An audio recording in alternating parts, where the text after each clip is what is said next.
what is life is a complex system. So I'm actually going to go, you guys can't see this, but I'm going to go to my website. And I've actually powered it through, if any of you have been using the application Notion, you'll notice that it's familiar to that application. And that's because I power this website through a service called Super.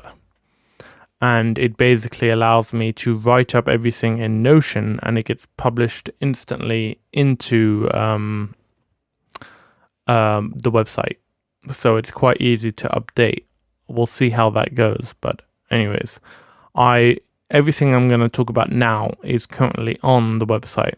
So for example, I've got, life is a complex system. I've created a template.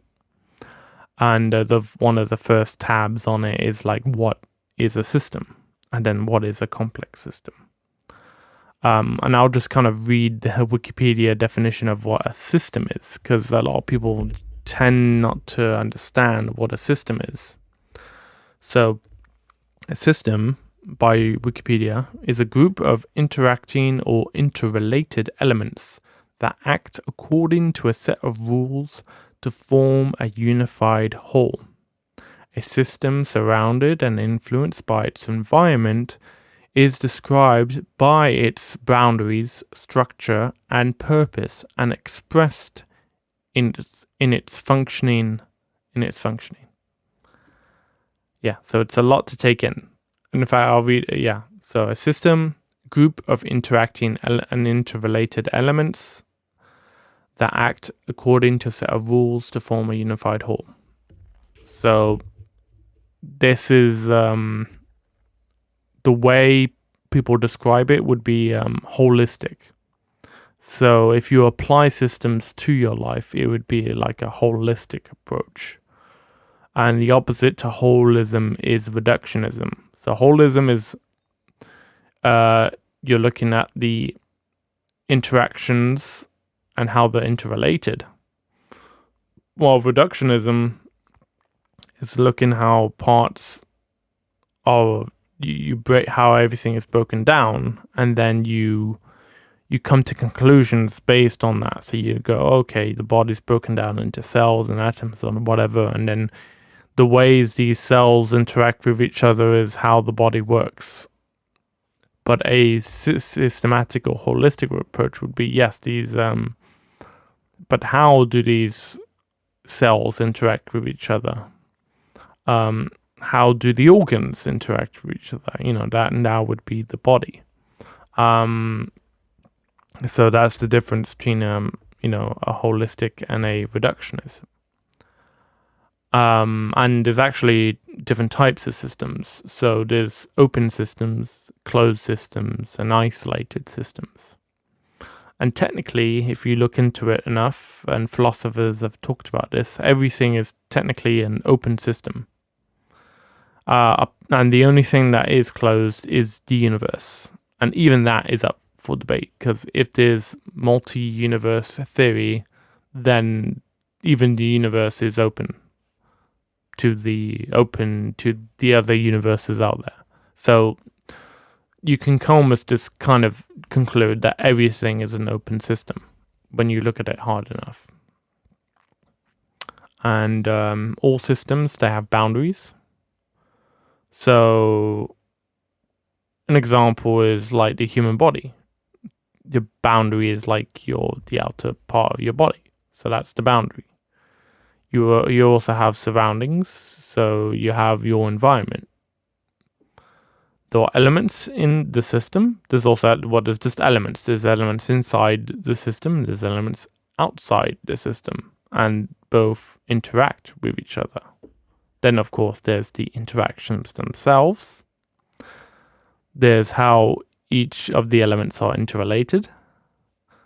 For example, and there's also sets of rules. So each element has to follow the rules of gravity and thermodynamics and whatever biological rules there are. There's also structure. The body has actual physical structure, like, the body has bones and everything. That's how you're able to keep your physical form and not just a pile of jello. And then, there's the purpose of the biological system. You can have your own purpose, but in terms of biology, the purpose of your system is to, grow, survive, and then decay. That's the general purpose of the body, is to, grow, survive, reproduce, and then, decay is not the purpose, but decay is the outcome. So now we got system out the way. What about a complex system? And again, how does a complex system then fit into your life? And I'll explain this a bit further. As I start to talk, you'll start to see where all of this kind of fits in, as I start to give examples. So I'll just explain what a complex system is, and then I'll start giving examples of how you might apply it. And as soon as I talk about it, I promise you it's going to make sense. So a complex system is a system composed of many components which may interact with each other. That's all it is. Many components which may interact with each other. But although this sounds simple, it creates interesting phenomena. A phenomena is just a thing that you observe in the world that just kind of occurs from stuff. Examples are like non-linearity. In a system, non-linearity is in which the change of the output is not proportional to the change of the input. What that basically means is that just because you put a certain amount into a system doesn't mean you'll have an expected outcome. You either get more or less dependent on what the system is, because it's not like a glass of water. Like if you've got a cup, you pour water in it, that's technically like not a system, because it's like, you got a glass, you fill it up, and then you pour it away. And it depending on if you input a certain amount of liquid into the cup, it will fill up exactly at a certain amount, because that's not really a system. That's just, water cup. It's very simple. It can be a system, but it's a very simple system. While a non-linear system kind of does unexpected things. You put something in and you don't get what you expect out. It might be, an example is a business. A business is a complex system. You put some work into the business. Just because you put a certain amount of hours into the business does not mean you'll get a result that you want, which is the business grows and expands. That might not occur. So I'll just go over there's technically only like 3 or 4 parts of there's 5 parts to a complex system. So I'll just list them out right now. So it's non-linearity, and I'm going to go over each one. Non-linearity, emergence, self-organization, complex adaptive system, and feedback loops. So there's a lot to cover, and there's even more to it. But this is kind of the outputs that occur from a complex system. Non-linearity, emergence, self-organization, complex adaptive systems, and feedback loops.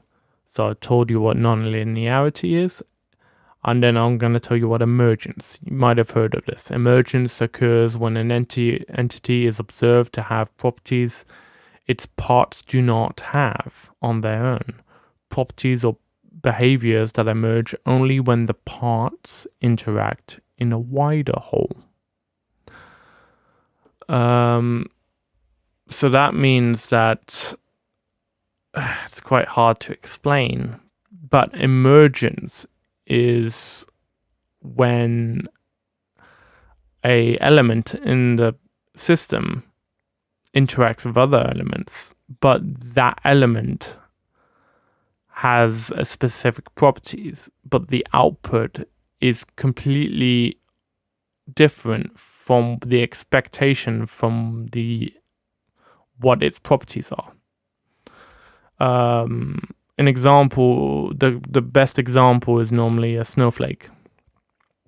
So you got oxygen and nitrogen and all these elements in the air, and you just got a bunch of atoms that float in the air, and then the temperature rises and falls, but you don't really see much. But when the temperature gets to a optimum level, which is, I don't know what, -5, I don't know what it is, but at some temperature and at some pressure, at exact pressure, exact humidity, with like certain wind conditions and all this other stuff, snowflakes will form and fall from the sky. So that would be called a classic emergent phenomena, where you got just elements, random elements, but they start to form this crystal structure that you would just not expect. And that is emergence. And I'll give you examples later on of how this might apply to your life. Next is self-organization. So these are very important to a system. So, and this is one that I've also highlighted to others, self-organization, because it can be applied to your life quite easily. You know, how somehow organization can emerge from chaos. So the opposite of organization is chaos.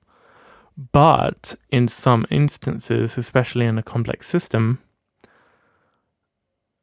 organization can emerge from chaos.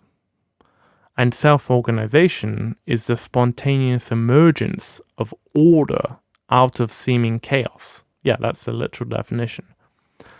But it's not random, and it can be calculated, but it can't be predicted either. It's a strange thing that's why a lot of people can't really prove it, or they can prove it, but they can't, make a model to predict how self-organization can be done in the future.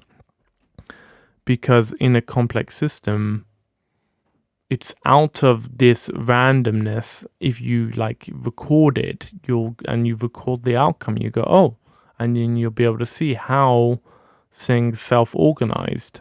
But if you keep watching it and then you try and predict the next day of what's going to happen, you're not going to be able to, because it's not predictable. I think only mathematicians can probably explain that to you, of primary numbers or something. There's then complex adaptive systems, which is, technically what every life form is. And that is a system that is complex in that it is dynamic. It is a dynamic network of interactions, but the behavior of the assemble may not be predictable according to the behavior of the components. It is adaptive in that the individual and collective behavior mutate and self-organize corresponding to the change in the micro events or collections of events. I'm just reading this right now. It doesn't sound very logical or coherent, but it just means that you can react to the ever-changing environment. That you have processes in input, process, output kind of thing, feedback loops that allows you to react to the environment. And this is going into the last bit, which is actually feedback loops.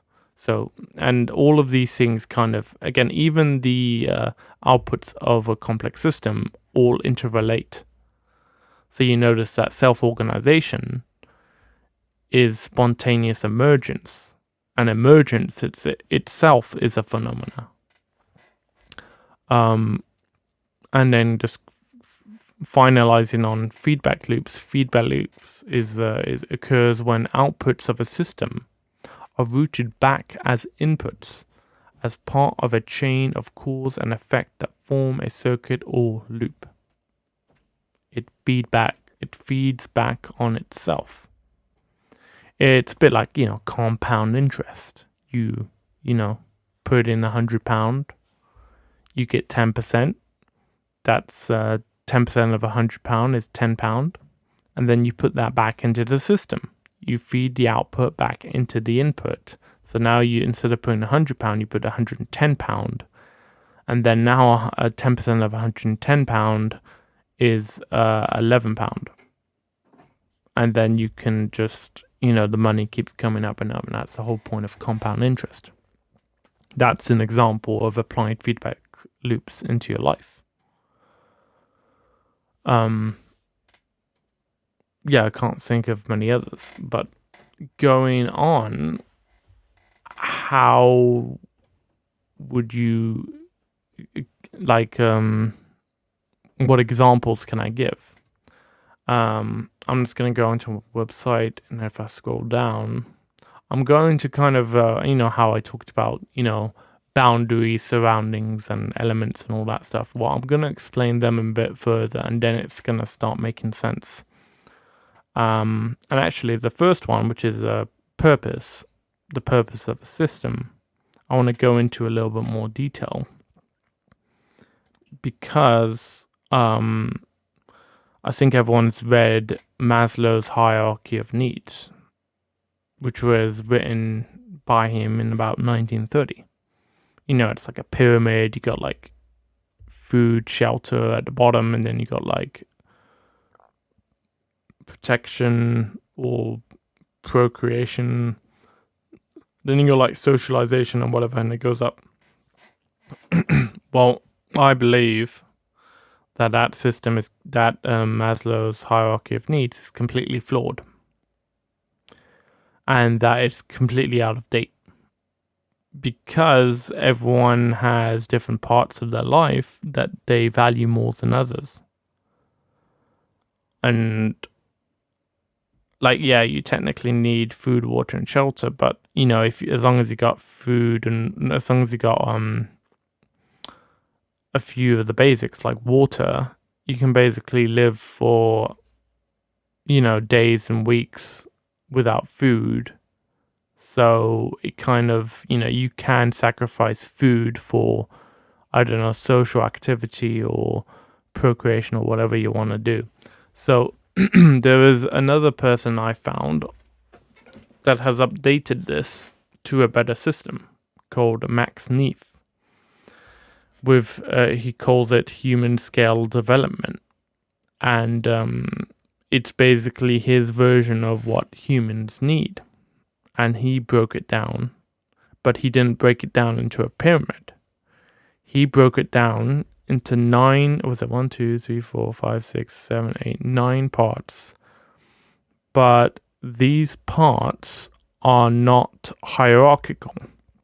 No element of no need supersedes another need. They all interrelate with each other, and you can't really have, all needs must be met for you to live and to have a fulfilling life, kind of thing. And he breaks it down into these 9 points, and he does break it down further, but just to highlight these points, it's subsistence, so what you actually need, food, water, and stuff like that. Protection, so you got to make sure someone else doesn't kill you. You got affection. See, affection, so it's affection for someone else. So it's just caring about someone else. Then you got understanding, so when people communicate, they must understand each other for the social interaction to occur. There is participation, so just the fact that you've interacted. It doesn't matter what the interaction was. It's as long as you've participated. That's what matters. You got leisure. You got creation. So like, you kind of content creation. You got identity. So who are you as a person? And then you got freedom. And though all of those, you'll notice that, you might think one is on top of another. Like, isn't subsistence below everything else and then production is above subsistence? Max Neef says no, they are both equally as important. You can't have one without the other. You can, if you don't have one of these needs, then you are not meeting your human needs and you are suffering. And something bad might occur, some mental illness, or more likely, because a lot of these might be due to mental illness, or there's something bad might happen if you do not meet these human needs, either some sort of illness or death. And then I've talked about like the then moving on to other parts of the system. So you got, I've talked about purpose, and that's, Max Neef. Moving on to other ones like boundary. So I told you, like, the boundary is the perimeter of your body. You got the surroundings. So you got anything that is not you, physically or abstract, because it can't represent you either. So, for example, if there's a perfect replica of me, that is part of my surroundings. That is not me. So anything that is not you is part of your surrounding. So even if it is an identical copy of me, it's not me. And that is a part of my surroundings. And then one of the hardest parts was elements, because how do you categorize elements in your life? Because there's so many sections of it. I've tried to break it down into just a few points. It could be like internal body systems. So first you got you and your internal body systems. Things like lymphatic system, digestive system, nervous system, respiratory system. So again, you got systems within your system controlling your system, which is a complex system because it has many subsystems. Then you have other things like circadian rhythm. You have your daily routines. You have your habits. You have your neurotransmitters, chemicals. You do stuff, your brain releases neurotransmitters, and it like dopamine gives you a reward. And then you got like decision power. You can only make so many decisions throughout the day.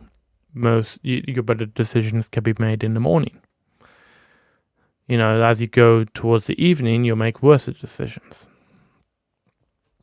So that's you.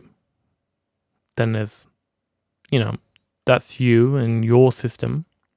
There are other things, elements, but they're outside your system. So people. So you interact with another person, but you are your own system. But you know of them. So there's social interactions, there's social activities, there's occupation, your core family unit, your outer family, your friends, your work colleagues, your neighbors. These are all people from outside you, because life is a complex system. Your life. You don't just have other people as well. You have other life forms. Many of you have pets. So there's pets, cats, dogs. You also have plants. You have trees. They are also exterior, but also life forms. And then the rest can be condensed down into physical stuff and then abstract stuff. So physical stuff is your house, your car, your possessions, and then other people's possessions. It's really that simple. And then abstract stuff is just ideas. You got things like property, like intellectual property, and things like money. Money is an abstract thing. It's not real. We just kind of assume it's real. And then following on from systems, you also got rules. So you got your country laws, but you also have things like relationship rules. You also have things like occupation rules. You also have simple things like your house rules. If you have any, who cleans the dishes, who does the laundry. These are house rules, mostly unspoken. Then you have interrelated. So what is interrelated in your life? And it's, relationships. So interrelated means there's an arrow going each way. They are intertwined almost. So when you are in relationship with one another, you are not only intertwined with them, your possessions. Your possessions are intertwined with them. When you go to a bank, sometimes you can get a joint bank account. So it can be like relationships, it could be family. All your possessions are under one home. They're all interrelated. Then you have inputs to your system. So food, water, stimulus. Periods of non-stimulus. So, sleep or meditation, just non-stimulus. That must be counted as well because you still exist in that moment. It's just there's not much stimulus. But especially when you're asleep and unconscious. And then there's outputs of your system output stuff. So you have urine, manure. Those are the physical outputs. You also got other physical outputs such as physical movement. So your body physically moves. That's an output. You also have thinking. Thinking is an abstract movement. So your brain is thinking actively all the time. That's an output. You got physical expression. So talking, using your hands for creating. That's all physical expressions. And then you got abstract expressions. So ideas, concepts, and all this other stuff. Then you have interactions in your system. So again, interactions with people. You have interactions with possessions. You have interactions with information that you either make or consume. And then there's interactions with your own mind, with the ideas that you create. And the final part of a system is structure. So you got different types of structure. You got your physical body structure. You got family structure, friend structure, book structure, building structure, and then you got like infrastructure. So it's not just internally in your system. You got external structures as well. But so how do we condense all of this into a thing that you can practically use? That's the question I've been trying to answer for the last few months now. And currently on the website there is things that I've written down, but they're a little bit outdated. So I'm going to talk about now what I've been coming up over the last few weeks. So this is most relevant information. And so how can you apply all these things? And you'll notice that as I was talking, you can start to think about, oh, yes, these are elements in my life, my family, my routines, my habits. All of these things are elements. How do they fit? How do they interact with each other? Don't forget, you have a habit, but someone else has a habit as well. These habits clash. They collide with each other. How can you make your habit work and someone else's habit work? This is what I mean by complex system. That's the complex adaptive system in place. You got your thing going, but they have their thing going as well. You both want what you want. You want your habit. You don't want interference for doing your habit, but you might live with someone else and they have their habits. You might want to go to the toilet at exactly this time or have a shower at this time, but they are using it. So that is a clash in your system and you must adapt. Maybe you can do something else. But again, that, how do you adapt to that situation? Not everyone can. And so I was thinking about this for a very long time. This must be even years now of conclusions I've come to. I've basically narrowed it down to 8 points. This is both, files on a computer and stuff like that, but also things you can apply to your life.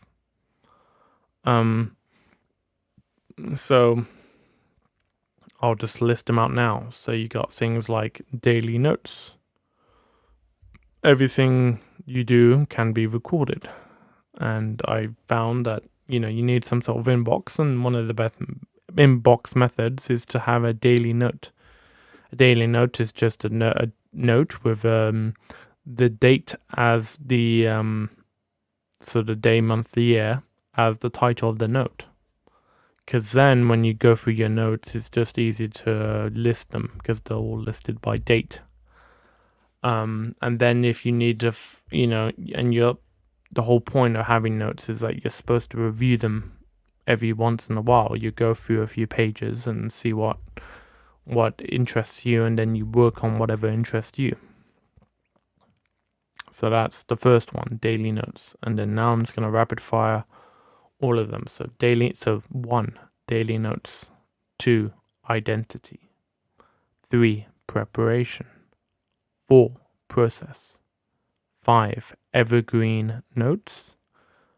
6, outcome. 7, archive. 8, review. So review is at the end.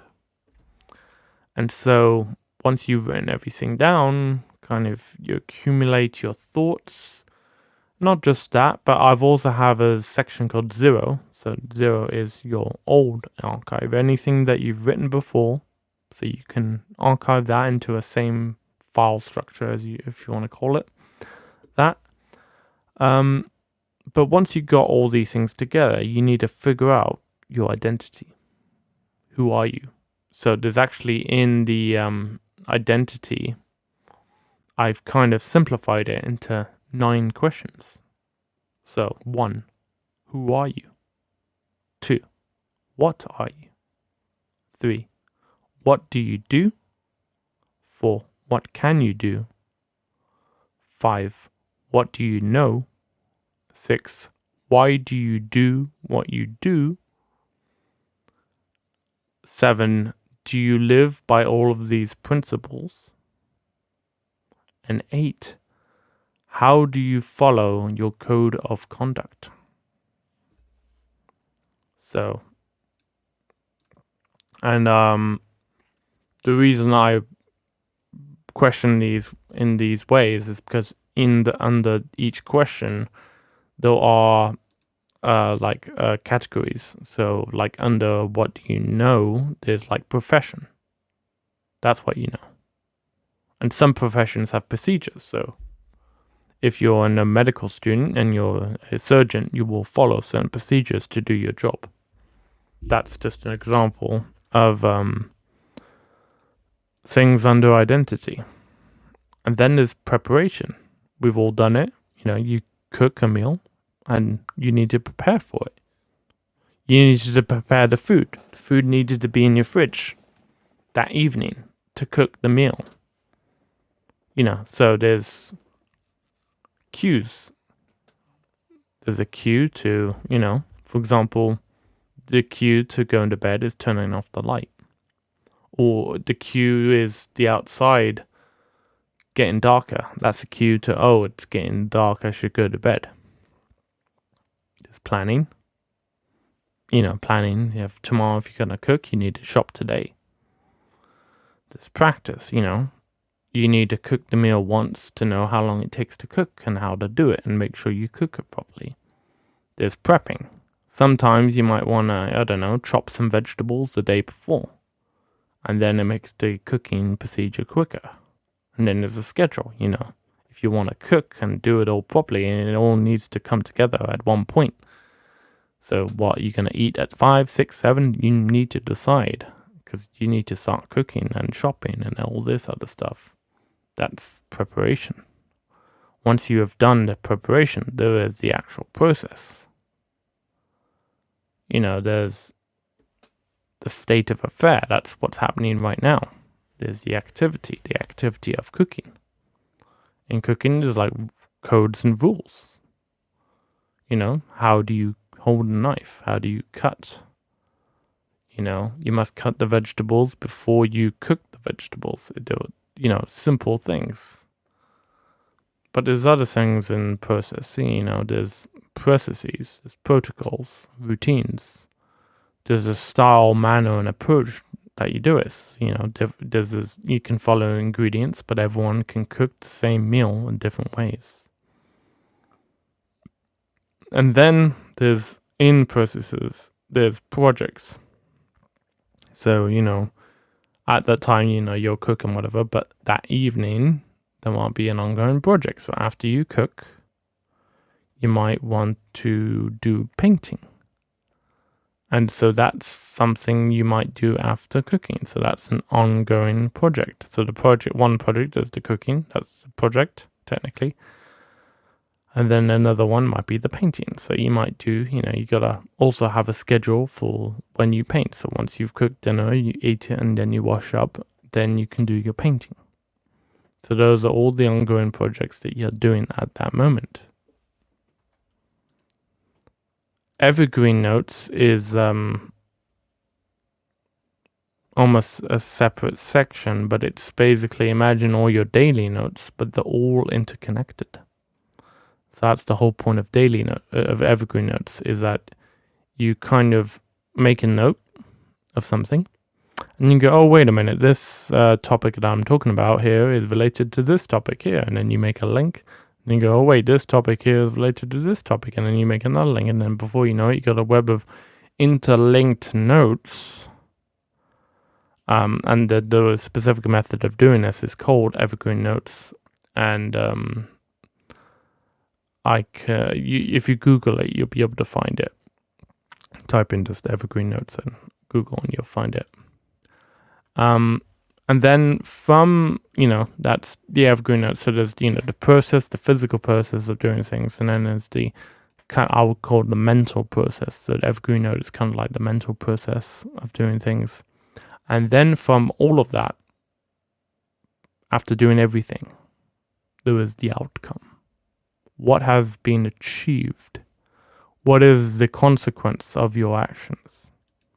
And normally, the consequence of your actions is just a completed project or content or something. So it's either like a completed project or some sort of content has been created from that. A meal has been created from your project of buying the food, cleaning up the kitchen, cooking it, and all that stuff. The completion is the cooked meal. But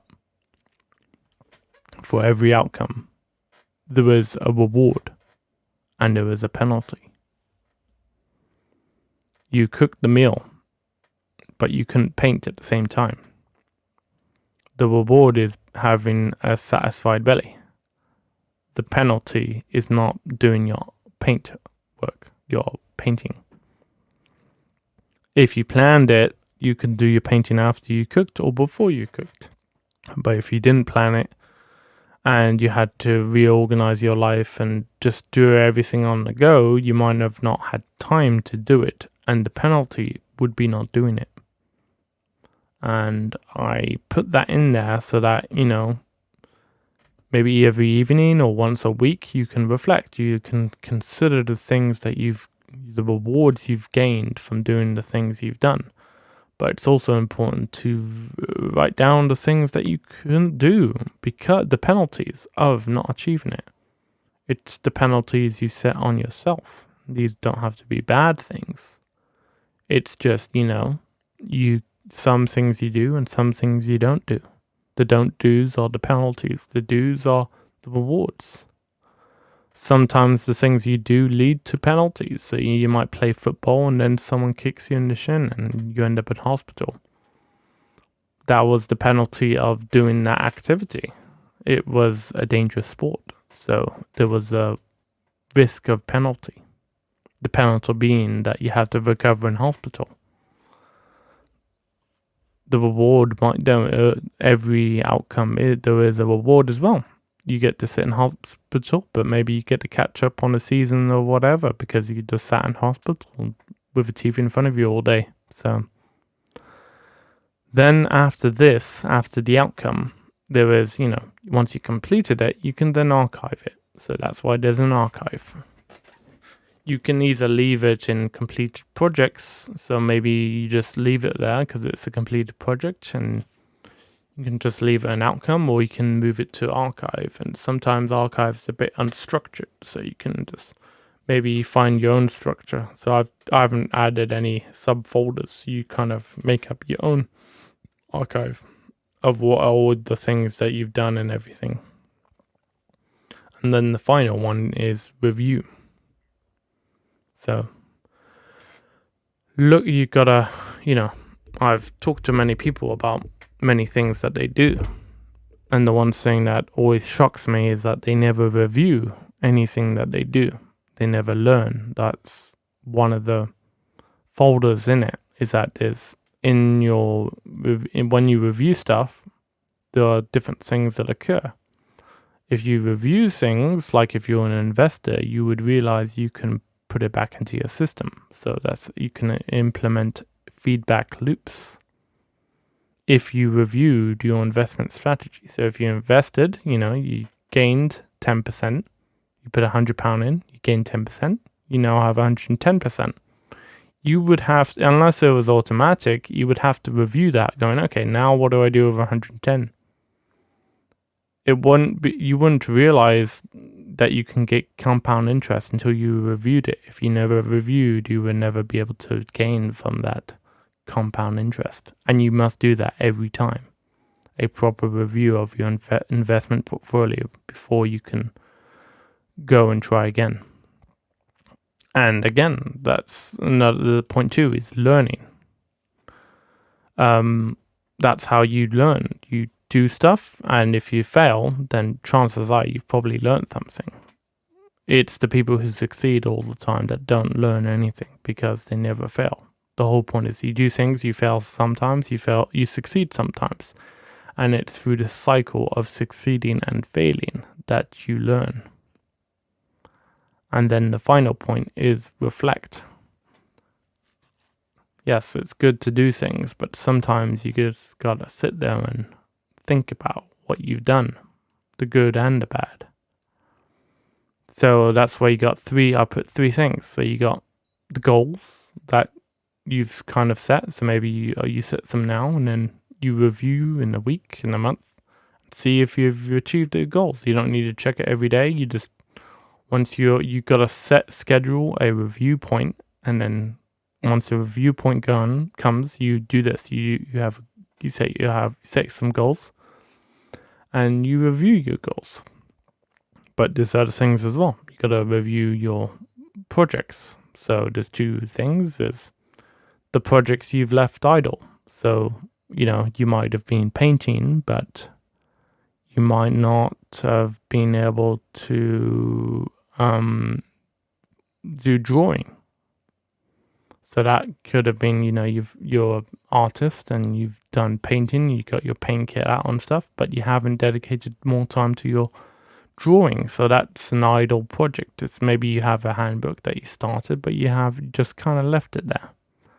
And that's why you got idle projects. Idle projects is just a kind of list of projects that you kind of started, and maybe you want to look back on it and saying, do I want to add this to my schedule and try and maybe I can do painting and drawing. So maybe one day I do painting and then the next day I do drawing. It's up to you. It's up to you what you value.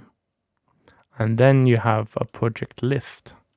So a project list is everything that all the projects in every stage. I'm just gonna get my project list up just to show you an idea. So you got things like ongoing, so that's what's happening right now. You got idle projects.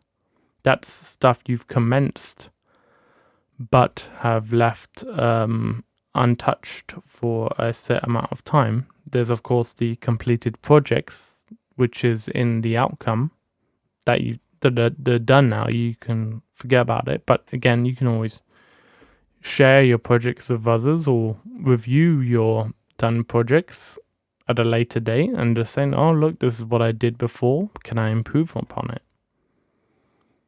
There's also, projects I want to start. So again, there's things that you might want to do but just haven't started yet, and so you can create a list of things you want to start. Because then once it's on the list, you can then just choose from that list what you want to do, and then you just pick it. And then that's kind of it. That's the project list of all the projects that you're at the different stages, either unstarted or finished. And then you can review and see what else you want to add to your completed list. And that is kind of what I've worked on, and I think I'm gonna update the Life is a Complex System website with this folder structure. Add it as kind of like a template, and hopefully that's what the this project is going to be about. I've been talking now for about an hour, so I don't even know if there's going to be anyone left listening, but that's just my ramblings for now on the project, and I'm going to try and do this every week. We'll see how it goes. And yeah, so you can eventually you'll be able to find all of this at lifeisacomplexsystem.com for this project. If you're interested in just the stuff that I do, myself personally, go to louismussett.com and you'll be able to find everything I do there. I'm still updating my emails and everything, so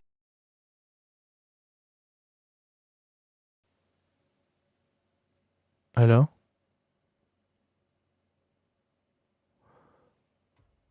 Sorry, my mic cut out.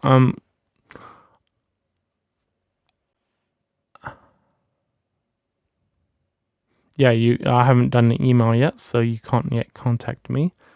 I haven't got a support page yet, so I'm still working on that. But I'll wait until, episode 2 and 3, and hopefully by then I'll be able to, update you on all that stuff and have a contact page. And then you can ask me whether what I'm talking about is interesting or not, or whether I'm a bit boring and need to talk about something a little bit more interesting. But anyways, that'll be all for now, and next week I'll just try and talk about a project I'm more familiar with. Just to give you an idea, this is my Life is a Complex System, is my most up-to-date. It's the one I've been just launched in a few months ago. I might talk about in the next episode my oldest project, which is Thinker Solver. That is the first project I ever worked on, and so I know a bit more about that, and it might be a little bit more entertaining. And from that episode, you'll be able to understand how this episode came about. because my Thinkosolver project kind of leaks into all the other projects, as I might say, because I've started on my Thinkosolver. It got incredibly large, and then smaller projects emerged from it. And one of them was about systems. So I was struggling on systems for a very long time. And then this project finally emerged after all the thinking. And this is what I've come up with after, 3 years of thinking about it. And hopefully this is something you can use. I will definitely be covering this project again because it's something I'm currently working on, and it's going to update over time. But anyways, I'm not sure how often I'll do this podcast. We'll see how many opportunities I get to record, and if I can actually record in one session something entertaining, because I'm going to listen back to this and see if I can make it more entertaining. But we'll just see. Anyways, until next time.